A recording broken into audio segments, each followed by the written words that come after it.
Everyone wants what's on the other side, the success, the purpose, the blessing. But very few are willing to surrender who they were to become who God is calling them to be. This is Reignite. Stories forged through fire, men and women rebuilt through obedience, and the truth about what it actually costs to become. Because purpose is not found in comfort, it is forged in refinement.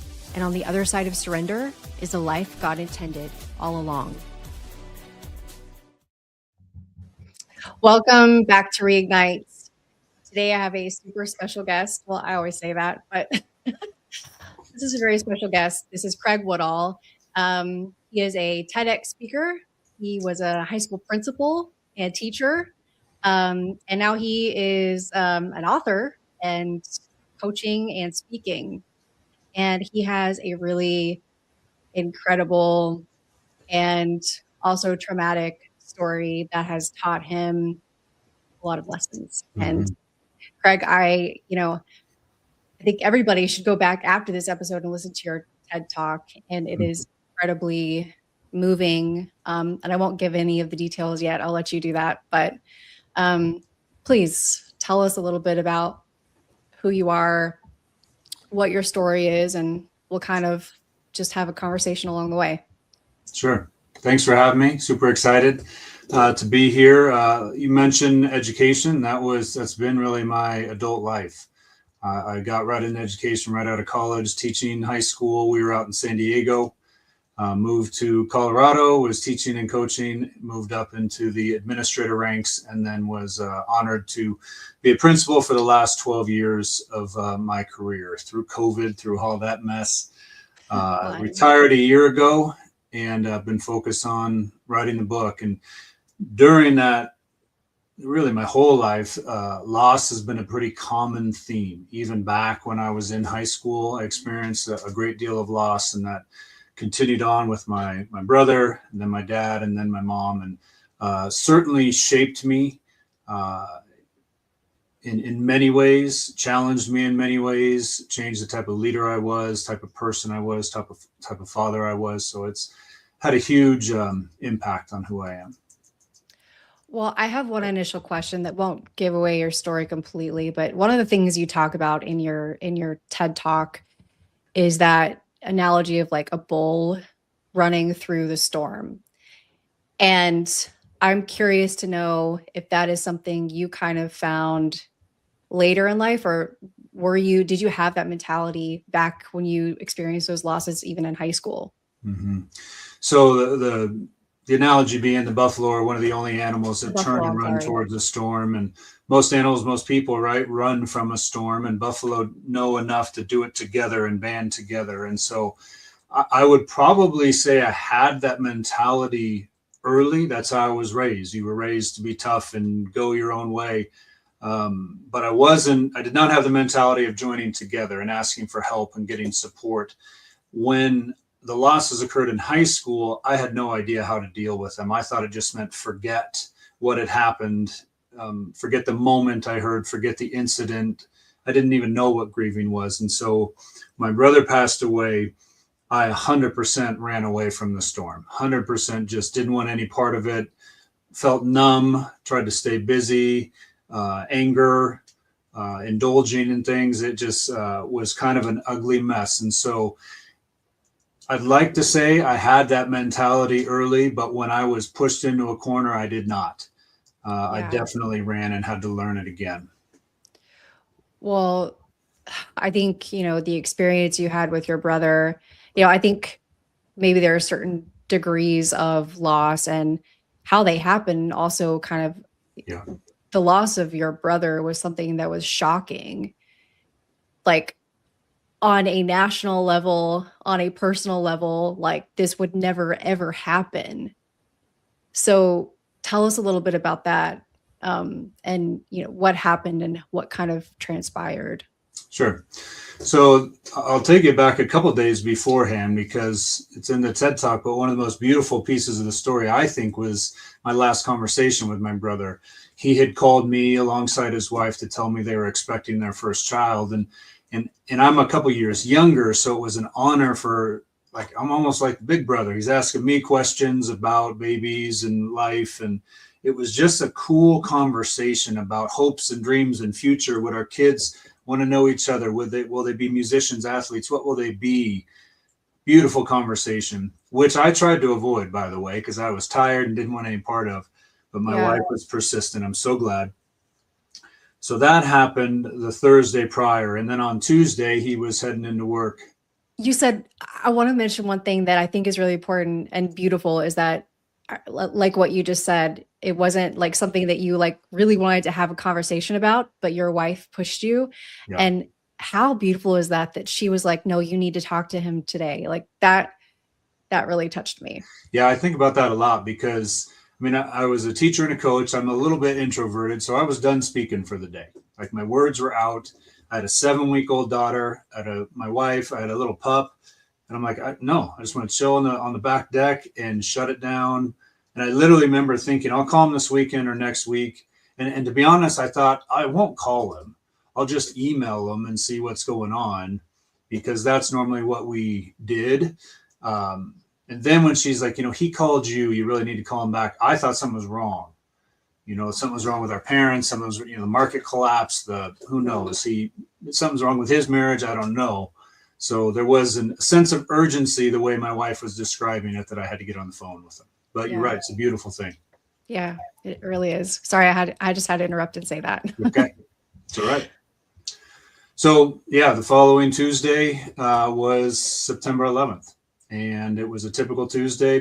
Anyone over, 35 remembers that day. And I was going into work at my high school earlier than normal for a meeting. My brother headed into work. He worked on the 89th floor of the South Tower and got ready for opening bell on Wall Street.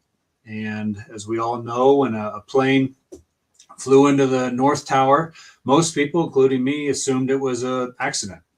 And I remember thinking, like, how could you not see the towers? Look how blue the skies are.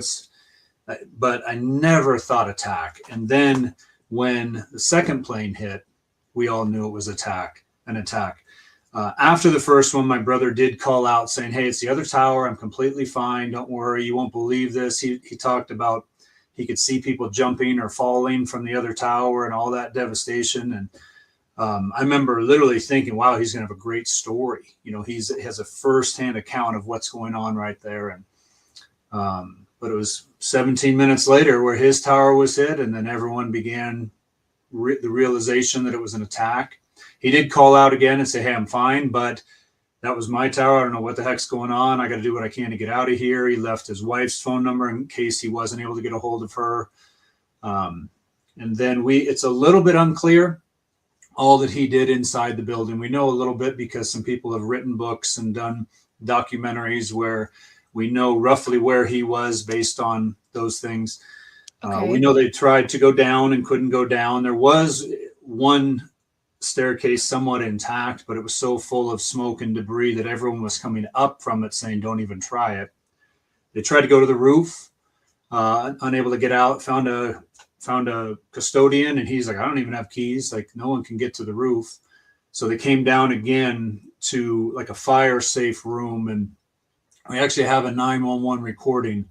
My brother called out and just kind of said, hey, we need some help up here. And they confirmed where they were. And, he described it. He's like, I can break a window. My brother was a big athletic human. He's like, I can break a window. And they were encouraging him, said, don't, it's going to make it worse. And he's basically saying it can't be worse than it is right now. And it was a fire captain on the phone. And you can hear on the recording, the fire captain just kind of go, yeah, okay, break a window. And that to me signaled the fire captain saying, you're not getting out. And so for the first time, maybe in my life, I heard fear in my brother's voice. Like the voicemail before about I got to get out of here was anger. That's more typical. And like, I got to go, and competitiveness. This was almost like a admittance that he, for the first time, was thinking I might not get out of here. And so that was kind of the last communication that we know anything about. We know some of them stayed in the fire safe room. I just there's no way my brother sat in a fire safe room. That's just not his personality. He would have been knocking walls down or running around or carrying people around. And then, you know, it's actually fairly random. I tried to call him now, looking back, right after the building had collapsed. I didn't know because I was sitting in my office and it was just silence on the phone. And so I thought I just messed up until I went back in the classroom to see his building had in fact fallen. And that was the first time all morning that I was now nervous, because prior to that, he'll be fine, he'll get out. But seeing that building collapse, I thought, you know, maybe he was out and it fell on him. I don't know. I didn't see it. So that's when I decided to go home for the day. Yeah. Yeah.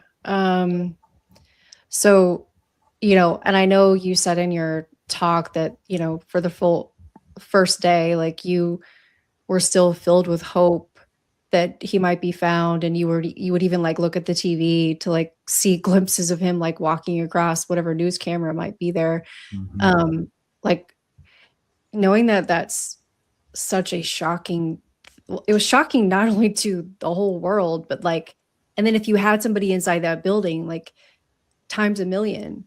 Yeah. And like how, like what were your thoughts during this time, like during those first few days? Yeah, it's really interesting because being a social studies teacher at the time, my brain would jump back and forth between the global impact and why would this happen and what is our reaction going to be to, oh my gosh, I'm literally staring at a TV trying to see if my brother gets wheeled by in a wheelchair, like to tell people he's alive. And then I'd just circulate through those random thoughts, and the phone would ring and I'd rush over to the phone thinking it's him or someone, and it's just someone checking in. And that anxiety provoking phone calls, just those went on for weeks.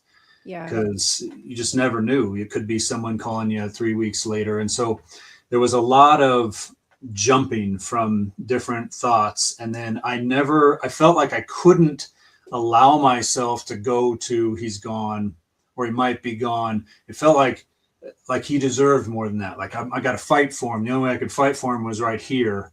And that's when a couple days after, remember they grounded all the flights, so we couldn't get anywhere. Yeah. We thought about driving out to San Diego where my parents were and the rest of my family was, but like, we're going to be driving through Utah and he's going to call saying, oh, crazy story. And then when the flights opened up, we're like, you know what, let's go. Let's head back. And so I still was hopeful. Admittedly, I think most people had hope and then they'd lose it for about an hour, then they'd bring it back. And, you know, you hear a story. Was there a story about someone survived the fall? Was that true? There's a story they found a firefighter. There's this. And so it would kind of get your hopes back up and then back down, you know, every time the phone would ring. And so we were able to get out to San Diego and spend about a week there. And looking back, I know this sounds weird. I miss that time because my parents had 30 to 40 people at their house all day long, just there talking. And you got a depth in conversations that you don't have in your everyday life, you know, just everyone's hugging and crying. And then it was an odd look at, like, some people would just walk off and you see them kind of get emotional. And to me, looking back, that was them kind of giving up hope. But then someone would be positive and joking and we'd tell funny stories about my brother, and then the phone would ring and everyone would panic. It was such a unique time, but I just remember, I don't know another time that I felt so embraced and accepted by people, that it was beautiful to be there. Wow. That is a wonderful circumstance was horrible, but yeah. Yeah, but what a wonderful memory. Yeah. So I'm wondering, you know, I imagine a lot of people had that same story, like of hope diminishing and then coming back. Like, will my loved one be found? At what point? I hate to even ask this, but like, at what point do you like come to the realization that your brother wasn't coming back? Yeah. You know, I don't remember a date. I do remember being in San Diego. I walked back into his old room, which was kind of the guest room. And I remember just kind of taking it in, like, I'm never going to see him again. And so that was maybe I would guess 8 days after or something. I'm really guessing now, but I remember thinking he's probably not going to see him again was a better way to say it than he's gone. I know my sister and my parents tried to like have a little meeting, and we were all at different levels. My dad was a wreck. My mom just was like, we got to talk to people. And my sister was upset. I'm like, this is just, so we all were going at different speeds. We did a service for him in October, kind of later in October. And I do recall sitting there like, we're still not sure. Like we haven't heard anything. We were notified in April of 2002 that he was identified. Really? That was odd because I expected that to be a bigger moment. And it's just a phone call.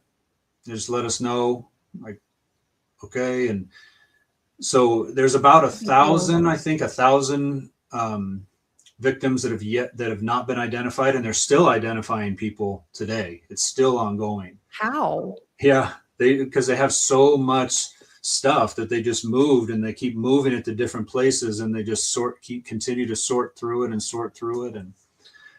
so I guess we're one of the lucky ones that he was identified, but also what was identified and all that was a pretty difficult thing to swallow, to be honest. But at least it put to rest the random thought of, could he just have amnesia? And he's now living in New Jersey and doesn't know he has a family. Yeah. And all those crazy thoughts that come in your mind, those coping of course. mechanisms, it was able to put those things to rest. Okay. I mean, do you see that now? Like let's just say that he wasn't found. I imagine it was his DNA and something, but would you still like hold on? Like, do you think that that was a gift then? Or because if you hadn't received that call, would you still be, all these years later holding on to some sort of hope, I think by now, no. And I think it would have faded. If there were stories of that, family discovers that someone they thought was gone was living in Europe, that might have rekindled hope. But over the years, it becomes obvious, and he's not the type of person that would have not let us know he was okay. So I don't think the hope would have lasted much longer, but it definitely put an end to it when we got that call. Yeah. So just one more question before I ask about your own healing journey after this, but how was his wife? And like, I can put myself in her situation, not really, but I could think and imagine to the best of my ability, like how devastated she would have been pregnant and having lost her husband. Yeah.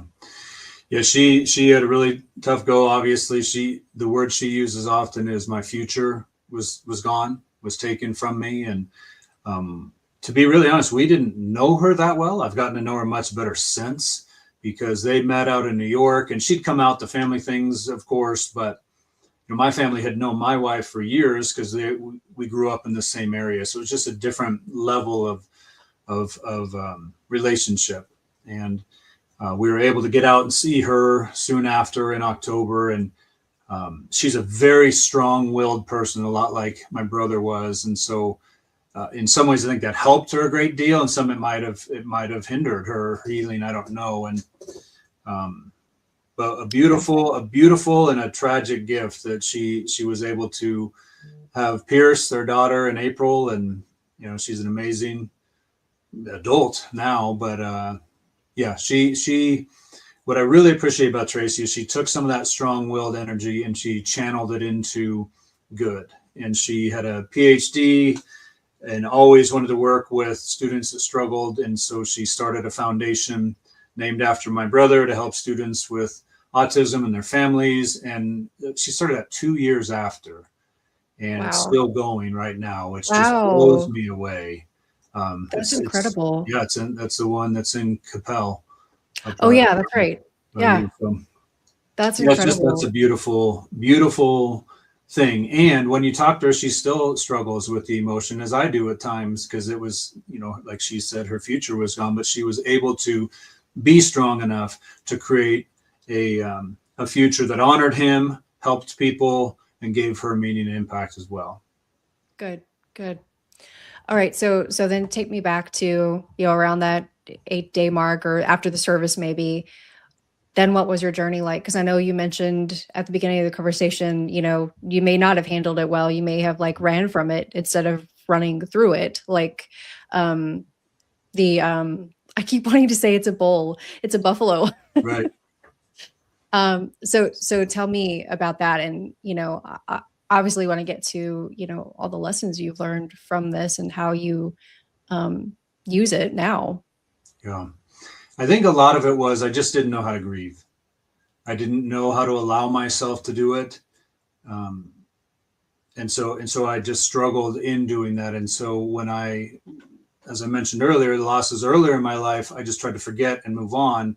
I couldn't do that. I mean, 9/11 was constantly in your face in the news, every TV. I was teaching classes where it would come up, and that was a challenge. And so I just, in a way, I'd kind of put my teacher hat on and talk about it and tell stories. And, hey, I was in New York and we did this, and this is where they are, and this is what they're doing. And that was therapeutic until it became exhausting, because I felt like that's all I was doing. I joked that I kind of became the 9/11 guy, like anyone who came, like, oh, that's the guy. And so they'd ask a question, but I loved the questions. I wanted to talk about my brother. That's one of the best things you can do when you lose someone, is talk about the person you lost. But with 9/11, there are so many other questions. Who did this, why, all those kind of things were wrapped into it, especially as a teacher. So I can imagine. I don't think I truly began grieving for months. And I just tried to stay busy, just tried to, continue to kind of educate students and then just go home and collapse. Like, I think a lot about, like, what kind of husband was I in that first year? What kind of dad was I with the baby? I could not have been overly present, and there's not much I can do about that now except channel that into positive energy and being present now. But it was also in April that I had kind of call it a Holy Spirit epiphany moment, where I was literally walking across a parking lot to practice, head down, shuffling my feet, which is so different than I normally would have been. Normally I've been walking out with all the players and joking around and getting excited, but that part of me was gone.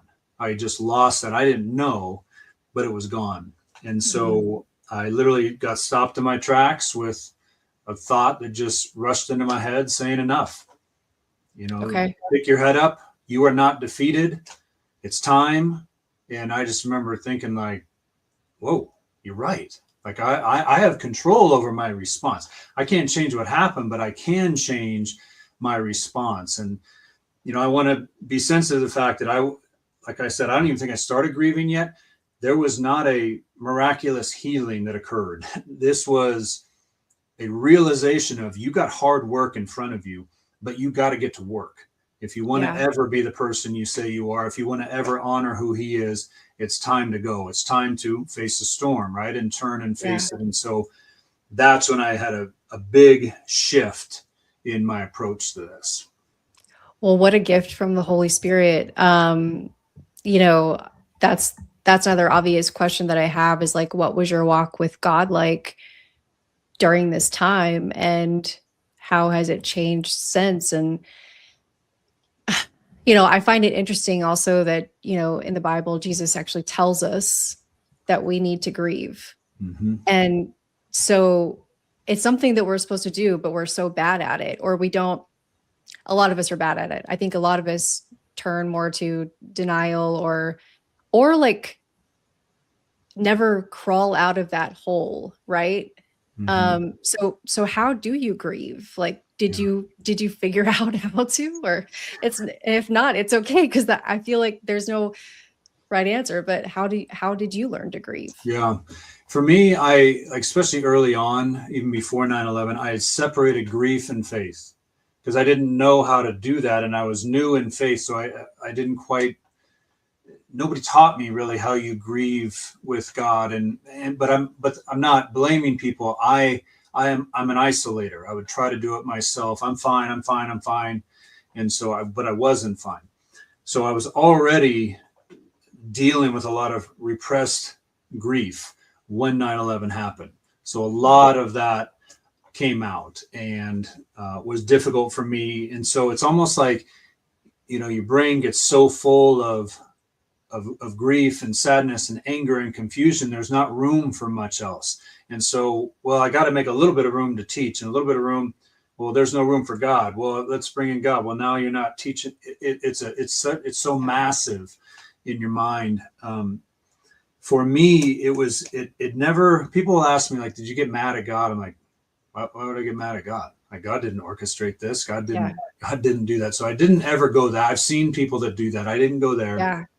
But I just, for some reason early on, had a peace once I decided to work on it. That's why they call it the peace that surpasses all understanding, because I didn't get it. I didn't ask for it. But it was when I started to just focus back on my relationship with God that I felt that peace. And it's almost like I felt like God the whole time was like, hey, I've been here the whole time. I've just been kind of waiting until you were ready, instead of just throwing it in my face. And so it took a lot of intentional work. I redid all my morning routine. I started, praying each morning, getting up earlier, praying, reading the Bible, reading just inspirational books on grief, just a ton of things. Exercise, I put all those things back in, and all that stuff combined, I started to see, okay, I can be redeemed through this. I can start to help people through this. I mean, as an educator, that's what I always thought of. How can I help others? And so that is what I started thinking about. That's what I need to start doing. And that's when I started talking about it more and doing presentations at my school in front of the whole school. And my students, I mean, they heard it all the time. But I would do presentations in front of the students and offer to other people. And that became then a way that I could process it. When I wasn't really grieving yet, it was exhausting. But when I started to understand that was an honoring way for my brother, it became a very therapeutic thing. My sister's an artist. And so that's how she does it. She just creates. And so I'm like, do I create? Do I write? No, I got to talk about it. That's what helped me. Yeah. I think, and I think probably, like I said, I would imagine that people grieve in very different ways. Yeah. But I think, I also agree with you on, like, aren't you mad at God? Like, that is a question, that so many people would have for any kind of situation that is a tragedy. And a lot of people do get angry at God, but no, he didn't create that situation.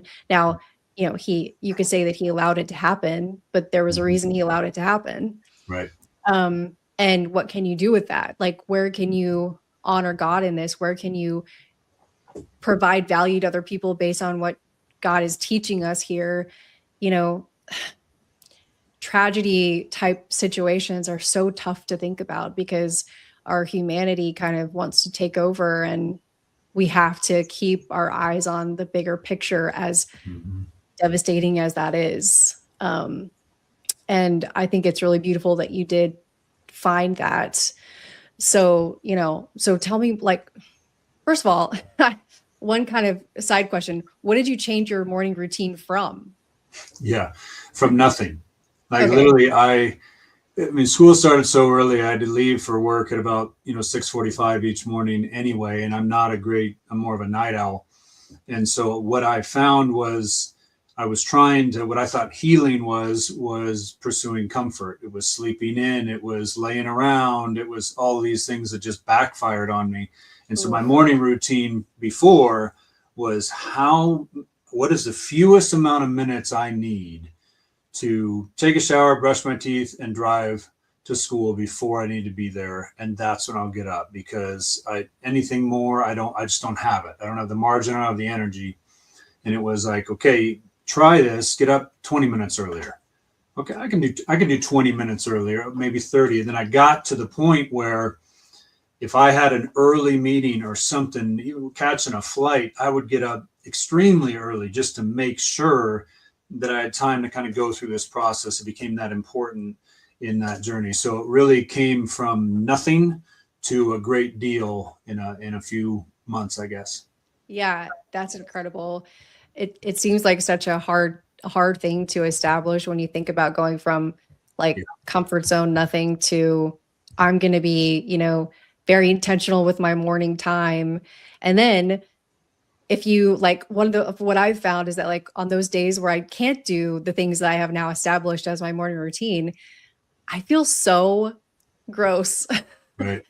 Like, especially, and I think maybe you could say the same thing. I'm curious, you know, when you did start incorporating the word every day, um, you know, that's not something that I used to ever do. I would pray, but reading the word every day and being in the word every day is how you understand who God is. Mm-hmm. And when I don't have that time, I feel really, really sad and unprepared, and also more vulnerable to like attacks from the enemy.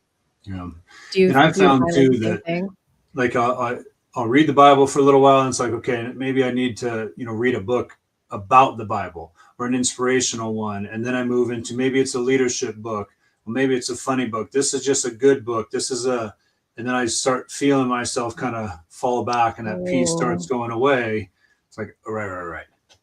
Get back into the word. But then I do the same thing again. I don't think there's anything wrong with reading books about the Bible or yeah, inspirational books or podcasts or all those kind of things, but it can't just replace it.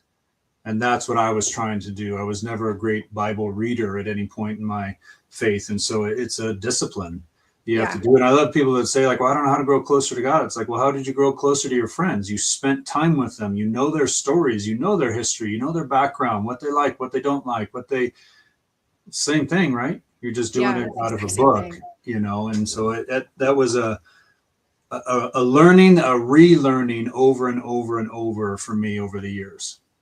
Yeah, no, that's a really good lesson.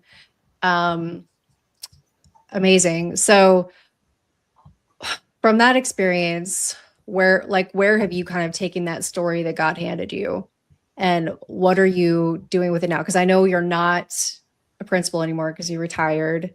So what, you know, what are the lessons you want people to know from, you know, such a tragedy, and then your journey thereafter?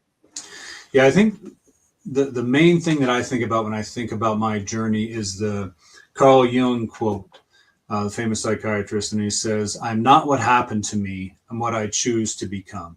And so many people, me for a long time, they identify with what happened to them, either this tragedy or anything that's, you know, a diagnosis, a marriage, money, anything. And that is becomes their identity. And it definitely became mine. And I've heard people say that, you know, challenges and tragedy can, you know, either diminish you, define you, or develop you. And Yeah. I did all three of those. I was diminished by it. I was crushed by it for a while. And then it, you know, defined me, it became who I was. And it was a badge of honor in a way that I wanted to talk about it. It's just all I was.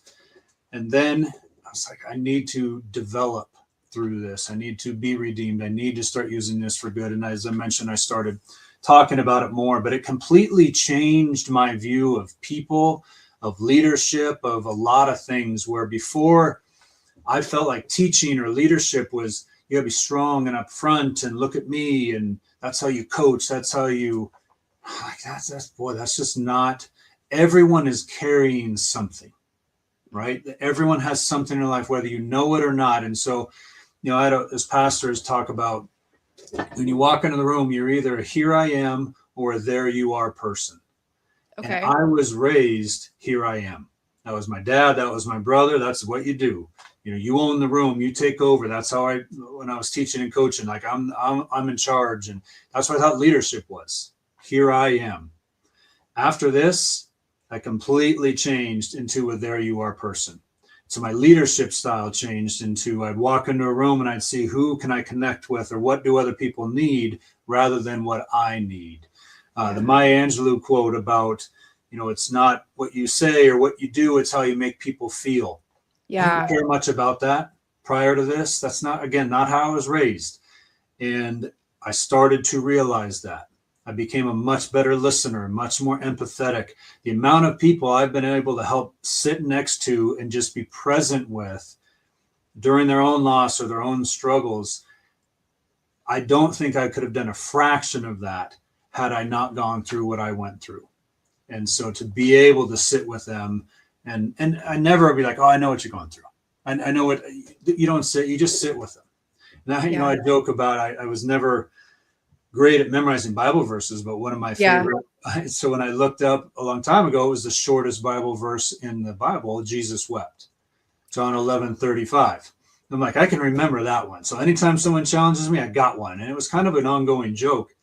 But wow, that became just therapeutic to me, because it's the story of Lazarus, right? And he shows up and Mary and Martha are upset and like, you should have been here and he's gone. And I know what I would have done as a here I am person. I would have said, hey, stay tuned, right? Just watch what I'm going to do. He was not. He's a there you are person. And he sat and Jesus wept. And I'm like, oh my goodness.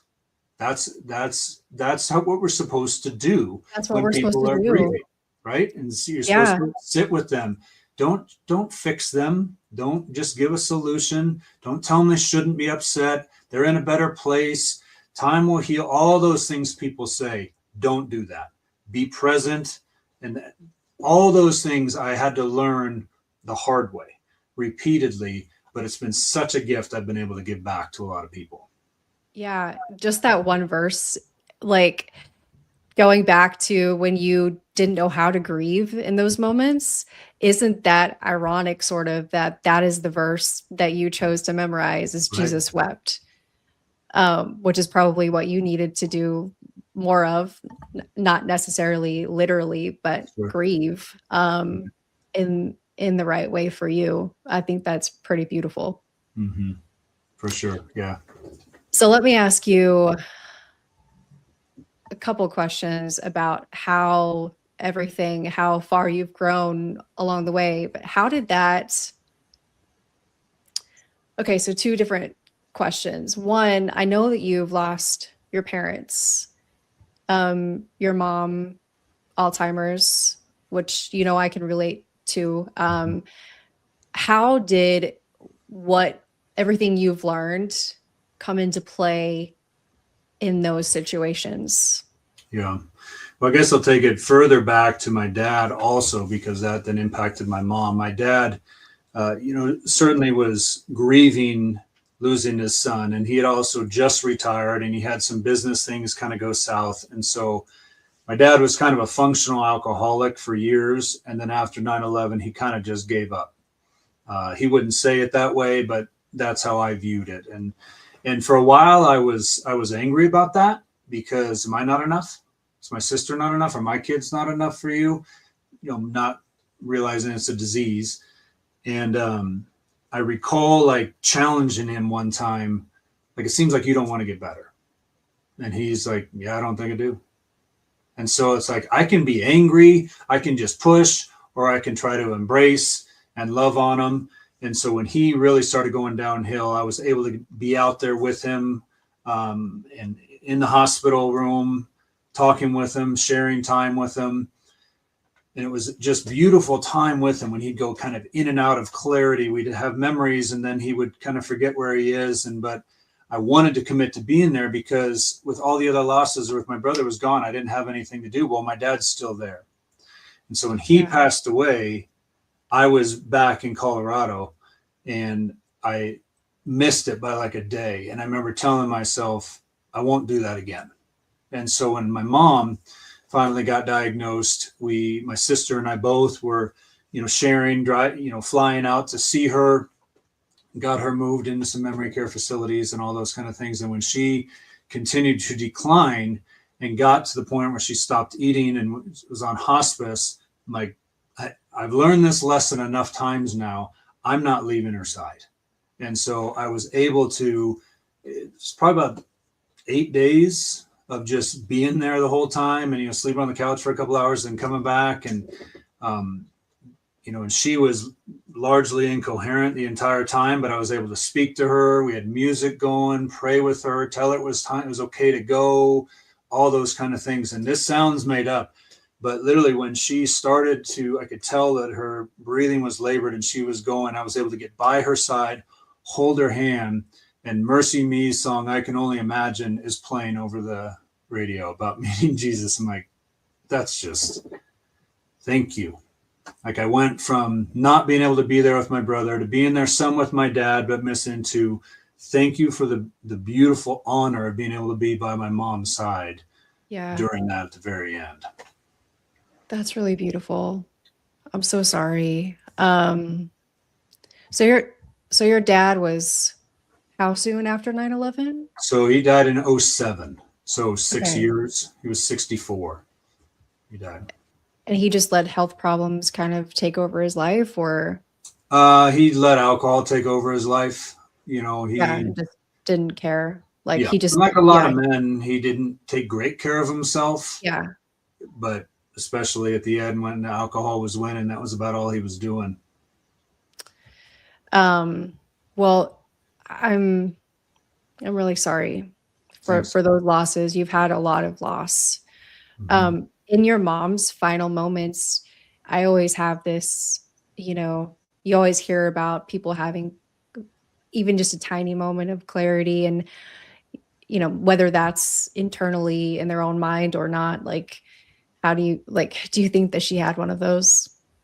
I'm hopeful that she did. I mean, she didn't express anything about that, but I remember thinking, like, I'm glad she went fairly fast, so she didn't have to endure all that. And now she's free of the grief of her son, of her husband, of just life, and all that pain and all that grief is now gone. And I just remember feeling that. I was still very sad she was gone. I remember trying to call my sister and I couldn't even get the words out, but I just remember that feeling that I'm so glad that she now is done with that grief. Yeah. And now she's living in the light, and she's living next to Jesus, and how wonderful that must be. Right. Yeah, for sure. Now, how did you grieve? Did your grief journey change from your brother through that whole process up to your mom? You know, they all were different in the way they died. And so I think, like you mentioned earlier, sometimes the way someone passes impacts the grieving process. And so I did grieve differently, but I became much more aware, I guess, stronger in my ability to grieve a couple years after 9/11. So I think with my dad, I was able to rebound a little bit quicker and get back on my feet. And then once my mom got diagnosed and my life was kind of just gone like that, I don't think I spent as much time running from the storm by any means when it came to my dad and my mom, because I'd kind of learned that lesson of, I remember looking at my dad in his last couple of days and like, you did this to yourself, and kind of being mad at him, like, whoa, look in the mirror. What are you doing to yourself? You're not taking care of yourself anymore, right? You're out of shape. You're doing these things. You're doing that. You think you're this. And so it was very motivating to me. You're right. I need to get back in shape. I need to do these kind of things. And so I don't know how many times I need to relearn the same lesson, but I did. And so with each loss, I was able to kind of build upon those lessons. So different grieving process, but some of that just because I had done it so much. Not that I was able to speed it up. I just was able to do it more efficiently, I guess. Yeah. I like that. I always like the parallel of, like, you know, the patterns and the stories that happen in our lives, and how they can so clearly parallel to, you know, the Israelites, and all of, like, they learned the same thing over and over and over and over again. And, you know, our lives are so much like that, which I think is one of the points there. But, you know, it sounds like, and I think life is just an ongoing process. Like, we're never to the level that we should be at, and we shouldn't want to be, because then, like, what else is there? Like, we want to keep getting better and better and better and better, so we can get to heaven. And, you know, Jesus says, like, you've done such an amazing job. I'm so proud of you. You don't want to be one of those people that gets to heaven and he says, I don't know you. It's like my worst fear, you know? So yeah. So then the other question was, what have you learned as a husband? Yeah. And how has that changed? Because you mentioned like perhaps like during that time, maybe you weren't the best husband, maybe you weren't the best father to your baby. Like I would imagine that through this whole life that you've lived, you have probably led your family completely different than you used to. Yeah. So my wife is a therapist. And so that is kind of important because she had walked a lot of people through grief and a lot of those things. And so she kind of stepped back and gave me the space that I needed, even though I was going through anger or frustration, or she didn't get in my face and challenge me. She didn't tell me I was wrong. She just kind of let it play out, which looking back is such a gift. But I uncovered what I call the two most important words in a marriage. It's called what else? You know, because when I would normally, like a lot of men do, my wife would be talking about something, and when there was a pause I assumed she was done. Okay, yeah, we're good. Do that. You know, go back to watching Sports Center. And that was our early marriage. And then it was like, I remember thinking like, I have so much more in my brain than people are asking me about because they just don't want to know, or I don't know how to express it. And so when I learned to just say, what else? She'd finish, what else? Oh, there's more. What else? Oh, there's more. Completely changed the way we interacted with each other. I started doing that with my kids, doing that as a principal with people. You know, so everyone comes in frustrated about something.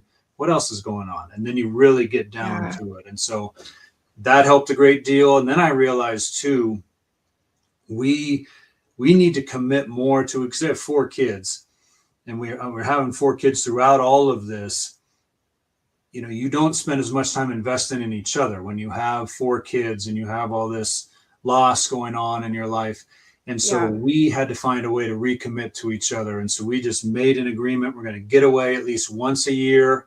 And just 2 of us. It never made sense financially. It never made sense with childcare, but we just did it. And that has been huge, to be able to just get away, reconnect, you know, get off your phones, put work away. And so I talk about that kind of as a recommitment to each other, being able to listen better, communicate better. And I'll be really honest with you. I've been writing this book on this whole process, and a lot of those memories come back, and some of them are negative memories of who I was and how I treated people, and it almost kicks you back into some of those old cycles. It really surprises me. Like, why am I so short with my wife again? What is happening right now? I'm reverting back because I just wrote about all that again. It kind of, that piece of me that I thought I'd put away comes back up. And I've had to learn to, you know, you can compartmentalize, you can put things, the container theory, you can put things away, all those things I've had to learn. And that's a surprising piece that I did not expect to be dealing with at this point. That's really interesting. Have you, like, I would imagine since she is a therapist, you've mentioned that to her, like what are her thoughts as a therapist, like on that? I said it to her not too long ago, and she's like, she just kind of nodded like, yeah, I can see that. Wow. And that's often how she's very careful not to do therapy on us, even though sometimes I've been like, what is wrong with me? What is that? If someone came to you with the problem I just said, what would you tell them? Pretend it's not me. And sometimes, you know, she'll jump in, I'd say this, or try this, or what are you doing with your morning? You're not taking care of yourself. You're not sleeping. And so it's been good. But I think she probably was more aware of that cycle than I was, probably earlier than I was. Got it. Well, tell me about your book. When is that coming out? What's it called? How can people find it? And what will we learn from reading it? Sure. Thanks. It's called Overcome, Rebuilding Hope After Losing My Brother on 9/11, and should be out August 25th. They're saying we're literally in the final details over the cover and where are things going on that. I originally had sat down to write a leadership book, and every time I would sit down, my brain just moved toward this story, and I just kept writing this story, and I ended up with about 100 pages of the 9/11 story. just hardly even indented, hardly no paragraphs, hardly. That was just kind of this word just dump onto the page. Yeah. And I didn't know if I had a book or if I had just expressive therapeutic writing. And so I was able to connect with a publishing company who said, yeah, I think you got something here. But the good thing was they kept challenging me, saying, like, you talk about your dad, but what was going on in your brain? Like, well, what was going on in my brain because of the way he raised us? Well, we don't know that. Well, he raised my Yeah. brother and I. Well, we don't know that story either. I'm like, oh, so you want all Oh, that? And those so are good then now questions. the book definitely starts with, kind of a hint about what happens. About it starts with a phone call, and then it gets into how we were raised and why I for so long had a hard time asking for help. I think it's one of the most courageous things you can say now, but growing up, no, you don't ask for help. That's Yeah. weakness. But so Yeah. that's all in there, and then I get into the story, and then I spend a lot of time at the end talking about controlling your thoughts and redoing your morning routines and things that really would have helped me hear it in one book instead of just bits and pieces and trying all these different things. And so it is not a self-help book. I am not a therapist, but I do hope it can give people some clarity, perhaps in some ways they can approach loss. And really the title Overcome is a play on words, because 75-80% of the book, I am overcome with grief. I'm overcome with loss until I learn there's another way to overcome. Yeah. And you can overcome these things. You can overcome this and that. And so it's been a very therapeutic, interesting ride, and I'm excited for it. It's hard to think that that's going to be out there, and a lot of our dirty laundry is going to be just out there for everyone to see. But my brother and I's relationship was not perfect. My family was not perfect in any means. So my wife has cautioned me a few times that maybe it's a little too honest. And so I was like, okay, all right. I'm not going to take that part out, but I will add back in some more positives. Good point. Yeah. And add those things. So it's been quite a journey. Like I said, it's been done for a little while. August 25th is the tentative release date. Amazon, Barnes and Noble, all those places should carry it. Well, awesome. I can't wait to grab that. And, on that vulnerability piece, or, dirty laundry, I think that's what people need that's what people need to hear from leaders, especially. Like, would you rather follow a leader who can be vulnerable, who can talk about the depth of their soul with other people and want also to hear about what's going on in your life? Or would you rather follow the leader who's like a stone cold statue with like this presence of like strength that is not actually real? Which one are you going to follow? You're going to follow the person who you can actually trust because they're actually going to tell you about their life. Well, and I just spoke with a school district a few days ago, and that's the exact message I shared. It was one of my takeaways, that authentic people, authentic leaders have scars. Yeah. And your people don't want a perfect leader. They want a present one. They want a vulnerable one that's willing to admit mistakes, who's relatable, who can sit down with them. And also, I've retired, so I've been lucky enough to live through that transition of the voicemails and the phone calls and the cards and all those things. And no one brought up anything academic we did, or raising graduation rates, or all those things that you're supposed to be measured by. They brought up, do you remember when you brought pizzas to my house when I was quarantined? Do you remember when you sat with me to call that parent? Do you remember when you let me sit in your office and cry on my dad? Those are the things that I was remembered for, which any leader should be remembered for. In no way would I have done 80% of that had I not had the experiences I had, reflected on them, changed my habits, and started to feel that redemption that we're promised, to be able to make a difference in other people's lives. So it was a huge change for me. That is amazing. And I love how it goes straight back to your Maya Angelou quote that you said about how you make people feel. That's a wonderful legacy that you left as a principal. So Thank you. well done. And I know you'll leave the same legacy throughout your whole life. Hope so. Well, is there any last one nugget of advice you would have in general for people before we leave? I guess I'd refer back again to the quote of I'm not what happened to me, I'm what I choose to become. And that can seem, odd, like what does that mean? But I had to learn to make a daily choice to choose my faith, a daily choice to choose to take care of my body, to choose to connect with my wife, to choose learning resilience and building positive perseverance mindsets. And it doesn't take long to fall back out of those things. And so that's why I love, it's choose to become. It's not, you just turn the corner and you're there. You've arrived. Yeah. It's every day. You need to choose to become, commit to the person you want to be. Every single little action you do is a promise to yourself for the version of the person you want to be. And that's been a big part of my journey, and it will continue to be. I've not mastered it. I've not perfected it, but I will continue to choose to become going forward. Well, that is wonderful advice. Thank you so much for sharing. Yeah, Craig, I am very blessed to, have had this conversation. I know this will touch a ton of people's hearts for many, many reasons, both in a growth-oriented way and also in a feelings type of way, an emotional way. So thank you. And how can people find you? How can people reach out? Because I know you're coaching too, right? Right. Coaching and speaking, craigwoodall.com is the best way. It's got a bunch of different ways to get a hold of me. It talks about my coaching and speaking, and there's a place on there just to reach out and connect. Maybe you need support or you need something. So if you click connect and there's an other category and you just need support, you need prayer, you need help, do that too. It's not just about the speaking and coaching. Awesome. Well, thank you. Thank you for being a man of God. Thank you for being an amazing husband, an amazing brother who still honors your brother. Thanks for teaching us lessons. Appreciate it. Thank you so much for the opportunity.